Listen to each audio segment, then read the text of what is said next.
Hi, it's Andy. Hi, it's Dave, and unfortunately we have no Kirk today. Kirk's not able to make it for the video, but we have a wonderful stand-in in the sense of Dean from the House of Wyvern. Welcome to the channel. Thank you very much for joining us and agreeing to do this today.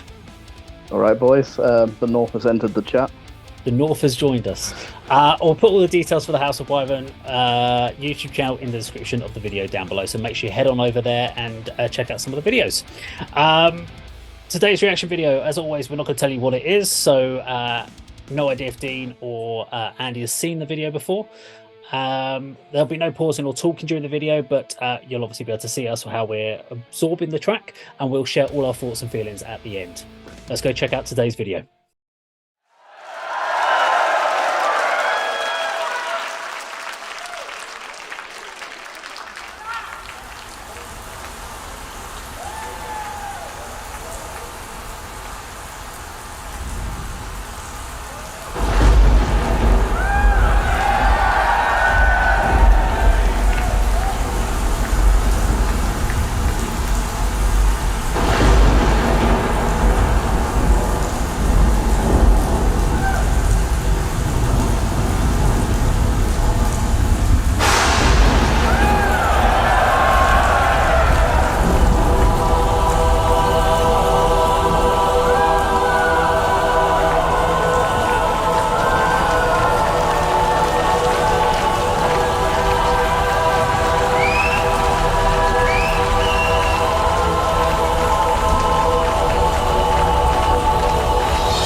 Right, there we go. So we're not going to ask you who the band was because big old sign up behind it kind of gave it away, but that was Lovebites. The song was Thunder Vengeance. It was a track that was recommended to us on the channel. After we did the first ever Lovebites reaction we did, they said if you wanted something faster, more aggressive, more of their thrash style rather than power metal, this was the one we should have checked out. So thought it was about time. We were going to do it, but we did Judgment Day was the last, came out just when we were about to do this one last time, so I thought it was good to do it. Thoughts and feelings. I'm going to throw this over to Dean to get yours first. First thoughts and feelings about Lovebites and Thunder Vengeance. What did you reckon? Well, first I apologise. My cat decided to climb me halfway through and tip the camera. So that was fun. That happens a lot. It actually reminded me a fair bit of Synergy. Okay. Very symphonic power metal. Well, not much symphonic in that, but definitely a good band. It's something I'd listen to. Cool. And yeah. Okay, carry on. No, carry on. Go. Sorry, you paused. I jumped in there. Go. I'd just be curious to see the backlore of the band with the uniforms and whatnot and where they're from. I might actually steal them for a genre video. As far as the uniforms, we asked that question a few times and we got kind of picked up on the comments about the whole look of the band.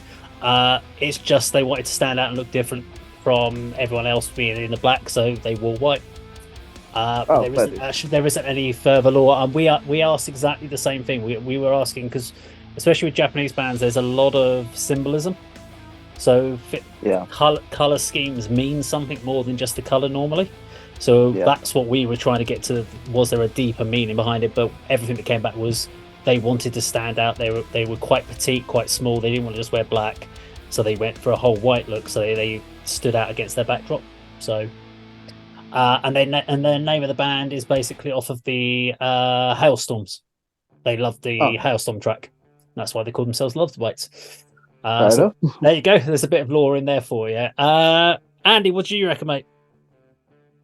From the opening sort of keyboard chord and the sort of vocals, I thought it was going to be yet another Nightwish video for our channel. Right, okay. Then the pentagram appeared. I thought that doesn't look very Nightwish either, but This is far more brutal and enjoyable than anything we've ever watched from Lovebites before. I really enjoy. I mean, it's a brutal opening riff. That was really good. It reminded me of sort of 90s Bay Area thrash, Exodus sort of bands, and who else from that area? Machine Head and Forbidden, all those all those types of bands from that sort of era and that sort of town. I'm still on the fence about the vocals. I noted down at the beginning, no, I still don't like them, but they sort of grew on me as the track progressed. Yeah. I'm still not sure about the vocals, but musically, I thought that was really, really good. Song went on a bit too long, and I really like the backing vocals from the other musicians, but they were surprisingly static on stage, weren't they? For a band of their standing, they didn't move at all. They got a huge stage to roam about in. I don't know if they had, wireless instruments, but that shouldn't matter.